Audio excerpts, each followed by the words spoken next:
साथियों, काफ़ी सारे व्यूअर का ये क्वेश्चन आया है, क्या ओल्ड टैक्स रिजीम को ख़त्म कर दिया गया है? तो ऐसा क्यों लग रहा है? क्योंकि ओल्ड टैक्स रिजीम की कोई भी बात नहीं की जा रही है। केवल और केवल इस बजट आने के बाद न्यू टैक्स रिजीम के बारे में ही हर कोई बात कर रहा है। तो बहुत सारे लोगों को ये भी लग रहा है, क्या ओल्ड टैक्स रिजीम को अब ख़त्म कर दिया गया है? जो भी आईटीआर फाइल होगी वो केवल न्यू टैक्स रिजीम के अंदर ही फाइल होगी। तो चलिए इसको हम जान लेते हैं। तो सबसे पहले तो आप बजट देख लीजिए क्या है। बजट के अंदर देखिए, ओल्ड टैक्स रिजीम में जो इनकम टैक्स स्लैब रहता है उसके अंदर किसी भी तरीके का चेंज नहीं किया गया है। जो पिछले साल था सेम वही जो है टैक्स स्लैब चलता हुआ आ रहा है। इसको 2 साल से चेंज ही नहीं कर रही है गवर्नमेंट। तो देखिए यहाँ पर 2.5 लाख तक है तो कोई टैक्स नहीं लगता है, जो कि बेसिक एग्जेम्पशन लिमिट है। 2.5 से 5% का बेनिफिट आपको मिलता है, जिसमें आपको सेक्शन 87A की रिबेट मिल जाती है 12,500 की। 5 से 10 20 और अबव 10 30। तो देखिए यहाँ पर जैसे ही 10 लाख क्रॉस करता है 30% टैक्स लग जाता है। वहीं इस बजट के अंदर जो न्यू टैक्स रिजीम में जब आएंगे तो उसके इनकम टैक्स स्लैब में देखिए चेंज कर दिया गया है। 4 लाख तक कोई टैक्स नहीं है, 4 से 8 5, 8 से 12 10। तो देखिए यहाँ पर 12 लाख रुपए तक अगर आपकी इनकम है, और वहीं अगर आप एक सैलरीड पर्सन है तो बोल सकते हैं अगर 12,75,000 तक की इनकम है तो कोई टैक्स आपको नहीं पे करना है, क्योंकि 87A की रिबेट मिल जाएगी 60,000 की। तो सबसे पहले तो आप देखिए रिबेट में ही कितना फ़र्क है। केवल 12,500 की रिबेट यहाँ मिल रही है और यहाँ 60,000 की रिबेट मिल रही है।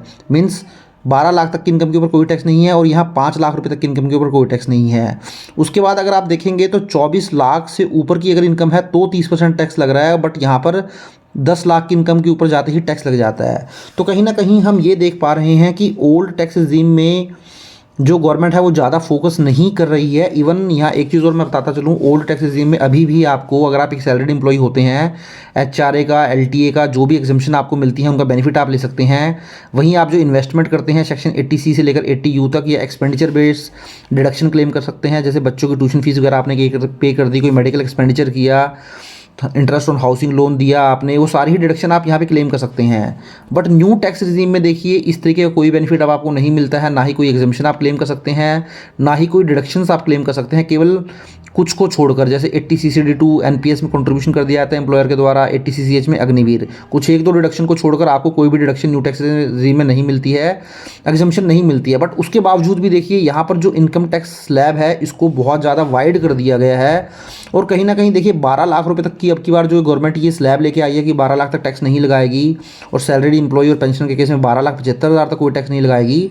तो कहीं ना कहीं गवर्नमेंट जो है कंजम्पशन को बूस्ट करना चाहती है, और कहीं ना कहीं जो इन्वेस्टमेंट आप करते थे इन सेक्शंस के अंदर टैक्स की सेविंग करने के लिए, उसको डिस्करेज करना चाहती है। तो गवर्नमेंट चाहती है कि ज़्यादा से ज़्यादा आप पैसा खर्च करें।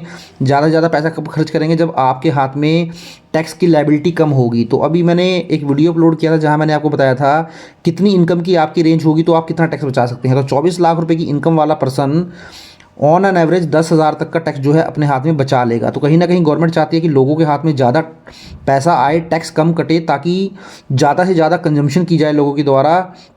जब ज़्यादा से ज़्यादा कंजम्पशन की जाएगी, ज़्यादा से ज़्यादा सामान खरीदा जाएगा, कोई इन्वेस्टमेंट की जाएगी, तो कहीं ना कहीं अर्थव्यवस्था को इससे मजबूती मिलेगी, क्योंकि मनी का जो सर्कुलेशन है वो मार्केट में बढ़ जाएगा।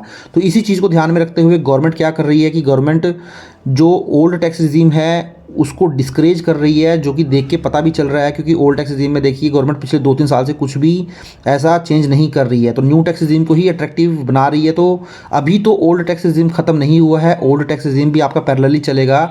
आप चाहें तो इन्वेस्टमेंट करके अपनी ओल्ड टैक्स रिजीम के अंदर अपनी इनकम टैक्स की रिटर्न फाइल कर सकते हैं। अगर आपको लगता है कि ओल्ड टैक्स रिजीम में जाने से आपका टैक्स बचता है तो आप एक प्रोफेशनल से कंसल्ट कर लें या मेरे से कंसल्ट कर लें, मैं आपको बता दूंगा कि आपका किस रिजीम में के अंदर ज़्यादा टैक्स बचेगा। बट अभी जो मैंने थंबनेल भी लगाया था, क्या ओल्ड टैक्स रिजीम खत्म हो चुका है? नहीं दोस्तों, ओल्ड टैक्स रिजीम अभी खत्म नहीं हुआ है। हाँ, बट मुझे ऐसा लगता है कि आने वाले टाइम में धीरे धीरे गवर्नमेंट जो है ओल्ड टैक्स रिजीम को ख़त्म कर सकती है, क्योंकि गवर्नमेंट का जो पर्पस है मैंने आपको बताया है, गवर्नमेंट जो है जो आप इन्वेस्टमेंट वगैरह करते हैं उसको डिस्करेज कर रही है। कहीं ना कहीं गवर्नमेंट चाहती है कि आप ज़्यादा से ज़्यादा कंजम्पशन करें, पैसा खर्च करें। तो ये था वीडियो साथियों ओल्ड टैक्स रिजीम की, जो मेरे पास व्यूअर के क्वेश्चन आ रहे थे कि ख़त्म हो गया है, तो अभी ख़त्म नहीं हुआ है। तो वीडियो अच्छा लगा तो उसको लाइक करें, शेयर करें, और चैनल को सब्सक्राइब नहीं किया तो चैनल को भी जरूर सब्सक्राइब कर लें। Thank you very much, have a nice day, take care.